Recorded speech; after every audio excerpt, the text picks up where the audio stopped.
அண்டார்டிகாவில் உள்ள டிசெப்ஷன் தீவு, அதாவது ஏமாற்று தீவு. இந்த தீவில் உயிரோட்டம் உள்ள ஒரு எரிமலை ஒன்று உள்ளது. இது ஒரு புவியியல் அதிசயமாக உள்ளது.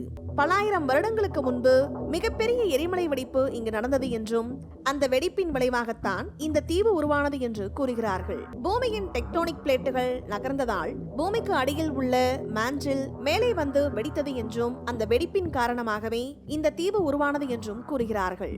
அது சரி, இந்த தீவுக்கு ஏமாற்று தீவு என்று பெயர் வைக்க என்ன காரணம் என்று பார்க்கலாம். பல வருடங்களுக்கு முன்பு கப்பல் மாலுமிகள் இந்த தீவை தொலைவிலிருந்து பார்க்கும்போது அது ஒரு பாதுகாப்பான விரிகுடா போல் தெரிந்துள்ளது. ஆனால் அருகில் சென்று பார்க்கும்போதுதான் அது ஒரு மூடிய எரிமலை என்று தெரிந்துள்ளது.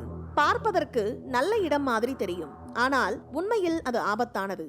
அதனால்தான் இதற்கு ஏமாற்று தீவு என்று பெயர் வைத்துள்ளார்கள். மேலும் இந்த தீவில் பல வருடங்களுக்கு முன்பு திமிங்கில வேட்டை மிகவும் அதிகமாக நடந்தது என்று கூறுகிறார்கள். திமிங்கிலத்தின் எண்ணெயை எடுப்பதற்காக இங்கு ஒரு பெரிய தொழிற்சாலையை இருந்துள்ளது.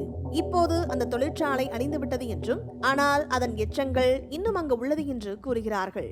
பல நாடுகளைச் சேர்ந்த விஞ்ஞானிகள் இங்கு ஆராய்ச்சியில் ஈடுபடுகிறார்கள். மேலும் இந்த தீவில் மற்றொரு ஆச்சரியமான விஷயம் உள்ளது. இங்கு சூடான நீரூற்றுகள் இருக்குமாம். சில நேரங்களில் இந்த நீரூற்றுகளில் குளிக்கவும் முடியுமாம். பனிக்கட்டியிலிருந்து சூடான நீரூற்றிற்கு போவது ஒரு வித்தியாசமான அனுபவம் தான்.